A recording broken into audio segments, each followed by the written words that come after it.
Once upon a time, in a village called Venkatapuram, there lived a village elder named Rangaiah.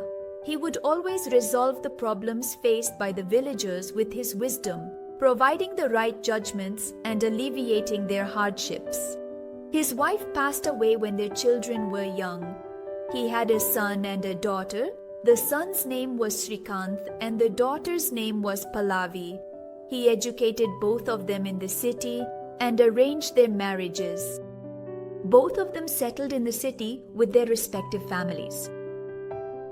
Every festival, they all would come to the village with their children and spend the holidays with Rangaiah. Rangaiah too, whenever he found the time, would go to the city and stay for a few days at his son's house and a few more days at his daughter's house. On the remaining days, he would stay in the village, resolving the people's issues. While things were like this, one day, two farmer brothers came to the village center at the Rachabanda to settle their land dispute. At that time, one of them addresses Rangaiah as brother. "Oh Rangaiah, a few days ago our father passed away. Before he left, he instructed us to equally divide the 3 acres of land between us. But now, my younger brother is asking for 2 acres for his share. Please, you be the judge in this matter, Rangaiah." "That's not it, Rangaiah. All these years, I've been living in the city with my wife and children. During this time, my elder brother has been cultivating the land and taking all the income from it. I haven't received a single penny so far. That's why I'm asking for an extra half acre as compensation. Now, you tell me, isn't what I'm asking for fair? Your younger brother might be saying this, and you're saying that. But isn't what your younger brother is saying also fair? He hasn't received even rose 1 from the profits of these 4 years. So what's wrong if he asks for an extra half?" "Don't say that, Rangaiah. Listen to what I have to say first. Don't listen to my brother's words. Rangarao is always trying to deceive me with some sweet talk and fabricated stories. You stay here. I'm right here, so why are you worried? What he says is also fine at home. Go ahead and say what you want to say." "Oh, my younger brother got a job and stayed in the city. He got married and settled there. Until now, he hasn't given even Rs1 from his pocket for household expenses. When father's health deteriorated, I was the one who took care of all the hospital expenses. I have supported him all these years, but I also have a family, right? I need to feed them too. That's why I couldn't give him anything from what I earned all these years. Is what your brother said true?" "Oh well, that's how it is. When NTR says something, you believe it. Taking care of your own father is also my responsibility. Responsibilities have been fulfilled, but you only want rights. Fine, what's done is done. Now you say, your younger brother is saying this and that. So what do you plan to do?" "Sir, I have no objection to giving my brother his share, but he says he will sell his share to someone else. If that happens, tell me what I should do with my 1 acre. The buyers are planning to build a factory on that land. How can we farm next to a factory? The pollution from it will ruin all the crops. You need to suggest some solution for this." "Is what your brother said true? Are you really going to sell your land to someone who will build a factory?" "Yes, because no one else in this village will offer a better price for the land. I live in the city, and I can't manage the land myself, you tell me. By saying that, are you going to sell the land that your father and brother have worked hard to preserve and turn the fertile land that yields green crops into barren land filled with pollution because of the factory? Are you going to wrong your own kin just because they are offering more money? It's not like that. I was angry because the profits from it have not been given to my brother all these years, and that's why I was ready to sell it to the factory people. Please forgive me, but show us some good solution to this problem." He said that, but Rangaiah falls into deep thought. After thinking for a while, he comes to a decision and says to the brothers, Look, Babu, as the elder of the house, you must fulfill your responsibilities properly. Even though what your younger brother did was wrong, he also has a right to the property. Therefore, to ensure that neither of you is wronged, I have come to a decision. But I need both of you to promise me that you will abide by what I say. All right, sir. We will definitely follow whatever you say as if it were scripture to us. All right then. Listen carefully to what I am going to say.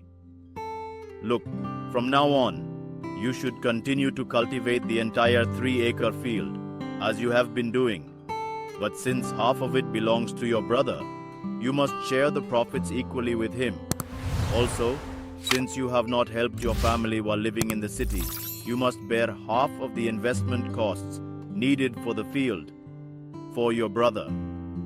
Only if you do this will you have the opportunity to receive half of the profits. This is related to your situation. That's how it is. We agree with this. Another important point. The reason for misunderstandings between you is that you are distant from each other.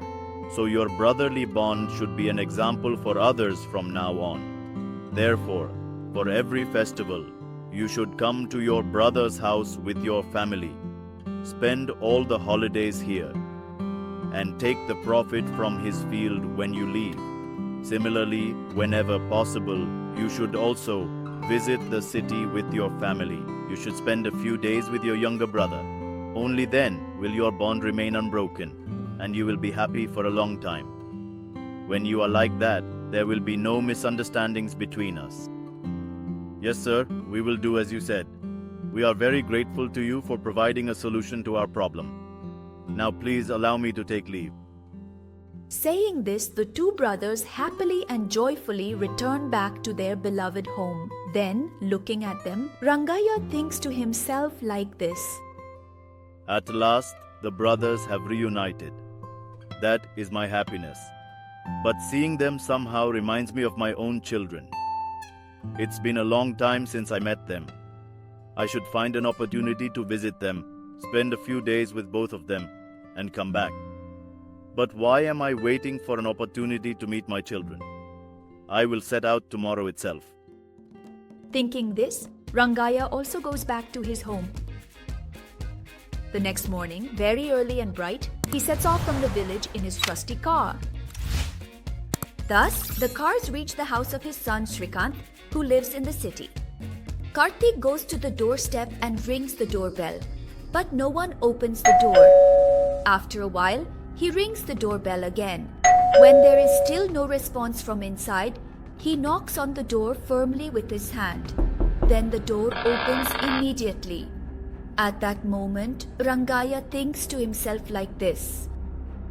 What is this? The door opened like this. Even though I rang the doorbell for so long, no one opened it. Does that mean no one is home? But the door opened? Hopefully, there aren't any thieves inside.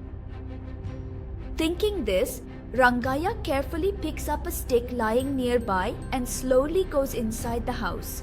After entering, he loudly says, Hey, you thief rascal! Who exactly entered the house? Come out politely, or else today you'll meet your end at my hands. Shouting in a loud voice, he goes a little further inside. Upon going in, he sees his son Shrikant sitting on the sofa holding his head. Seeing him, Rangaiah slowly and carefully goes to him and then says, Hey, you fool! I've been ringing the doorbell outside for so long and you're just sitting inside without answering. Moreover, you left the doors open like that. If any thieves had come in, imagine the state of the house. If thieves came to rob, they'd only find me here. Your daughter-in-law takes more from me every day than a bandit thief would. What are you talking about? Haven't you eaten? What did I ask? And what are you saying? What's wrong with you? Why are you sitting with your head in your hands like someone who's lost everything? Leave my matter aside. Dad, is this how you come? How are you? Please sit down first. As soon as he said that, Rangaiah immediately sat on the sofa. Shrikant brought some water for Rangaiah. After drinking the water, Shrikant said this. Now tell me, what is the problem you're facing? Why are you so worried? This is a problem you can't solve, Dad. Just leave it. Hey, you always provide solutions to everyone's problems in the village. First, tell me what problem you have that needs solving. The problem I have is named Lakshmi, my daughter-in-law. That's my problem. What? Is it your daughter-in-law Lakshmi? What big problem has arisen because of her? Explain in detail what happened. It's wrong for me to interfere between you and your wife, but if possible, I'll help in any way I can. First, tell me what the problem is. All right then, I'll tell you. Listen to what actually happened. He begins to elaborate on his problem in detail. So, what exactly is the problem that Shrikant is facing exactly? What issue has his wife caused? To find out, please stay eagerly tuned for the upcoming next part.